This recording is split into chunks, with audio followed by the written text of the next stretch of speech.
살아있고 항상 있는 하나님 말씀 CK의 한 구절 묵상입니다. 오늘 한 구절은 골로새서 1장 24절 말씀입니다. 나는 이제 너희를 위하여 받는 괴로움을 기뻐하고 그리스도의 남은 고난을 그의 몸된 교회를 위하여 내 육체에 채우노라.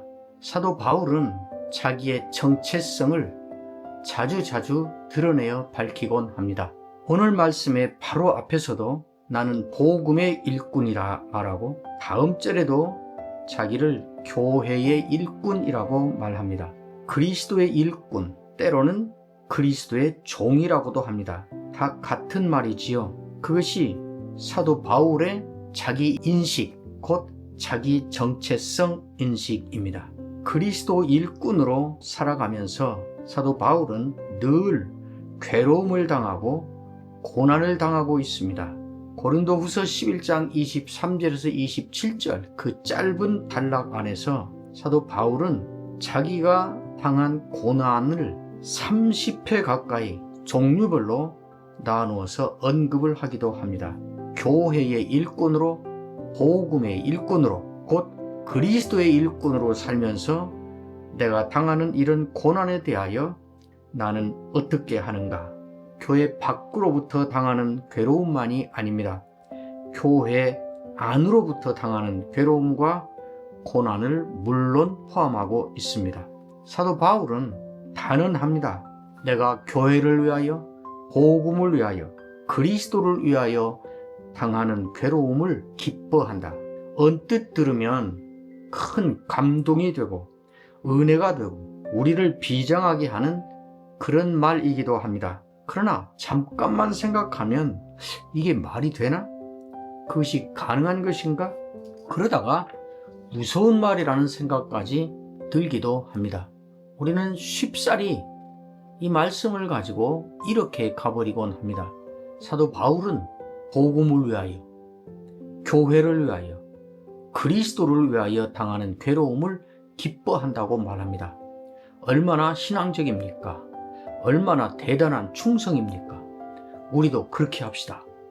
사도 바울을 본받아 우리도 복음을 위하여 고난당할 때, 교회를 위하여 괴로움 당할 때, 신자로 사느라고 억울함 당할 때 우리도 이렇게 기뻐하며 삽시다.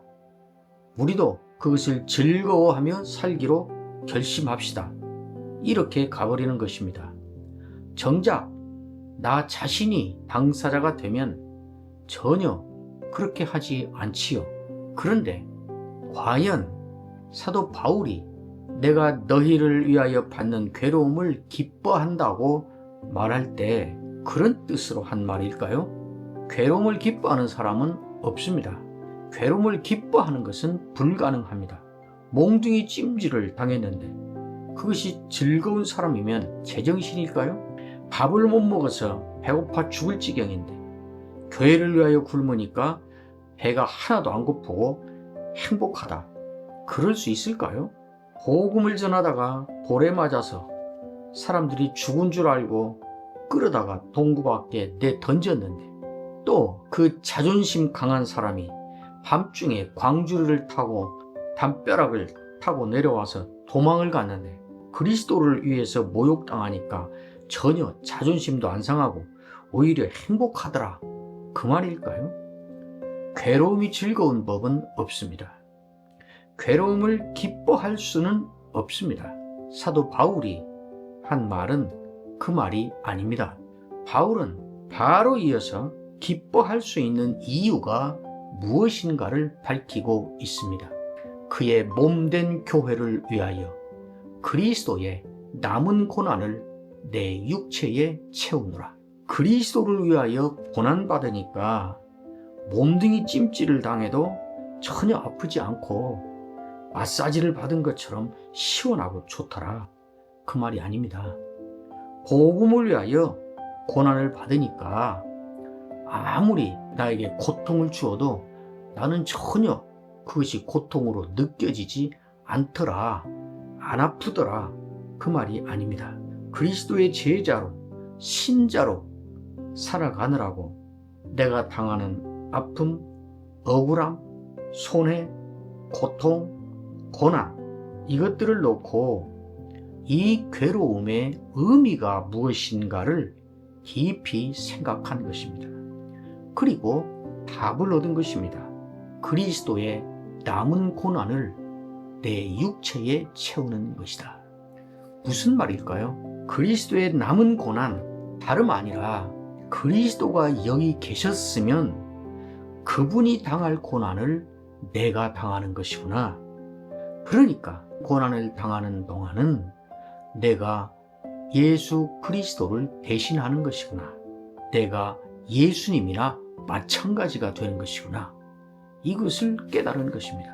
고난이라는 현상이 아니라 그 현상이 그리스도의 일꾼인 나에게 주는 의미가 무엇인가를 사도 바울은 깨달은 것입니다. 고난이라는 그 현상 자체가 아니라 그 아픔이, 그 모욕이 나에게 주는 의미에 집착을 한 것입니다.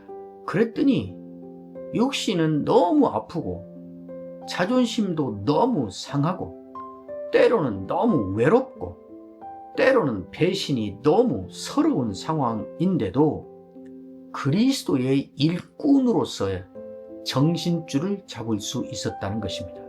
예수님이 당할 고난을 내가 당하는 것이구나. 내가 예수님 급이 되는 것이구나.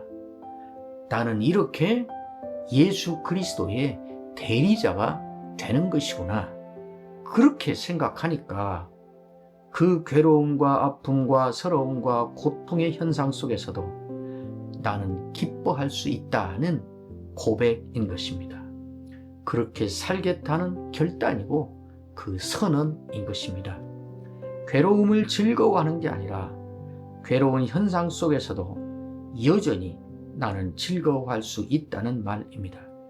사도행전 5장에 사도들이 예수의 이름으로 복음을 전하다가 매를 맞고 협박을 받고 풀려납니다. 베드로와 요한은 오히려 찬송하며 그 앞을 떠났습니다. 이유는 분명했습니다. 주의 이름을 위하여 이런 능욕을 받아도 견뎌낼 수준의 사람으로 우리를 인정하신 증거라고 그 매맞은 현상을 받아들인 것입니다. 현상이 아니라 의미입니다. 어떻게 하면 이 현상을 뒤집어 볼까? 어떻게 하면 이 현상을 돌파해 볼까? 어떻게 하면 이 현상을 면해 볼까? 현상에서 집착해서 사는 것이 아닙니다. 현상에 휘둘려서 이랬다 저랬다 하는 것이 아닙니다. 그 현상이 나에게 주는 의미에 집착해서 살아가는 것입니다. 아, 주를 위하여 사느라고 이 고생을 내가 하는구나. 주님 대신 당하는 것이구나. 내가 이걸 당함으로 나는 주님 대신이 되는 것이다. 나는 예수님 급이 되는 것이다. 내가 예수가 되는 것이다. 나는 이렇게 예수의 남은 고난을 내 육체에 채운다. 이 확신을 가지고 나에게 닥쳐오는 온갖 종류의 괴로움의 현실을 버티고 돌파하고 살아가는 것입니다. 상황이 어떤가가 중요한 게 아니고 그 상황에 대한 나의 반응이 무엇인가가 언제나 중요합니다. 나의 반응을 결정하는 것은 그 상황이 나에게 유익인가 손해인가, 나에게 평안을 주는가 괴로움을 주는가, 그것이 아니라 이런 상황이 그리스도의 일꾼으로 그리스도의 제자로 살아가는 나에게 주는 의미가 무엇인가에 집착하면서 사는 것입니다. 현상이 아니라 의미입니다. 그것이 우리의 행동을 결정하고 그것이 신자로 살아가는 우리의 능력이 되고 권세가 되는 것입니다. 살아있고 항상 있는 하나님 말씀 CK의 한 구절 묵상이었습니다.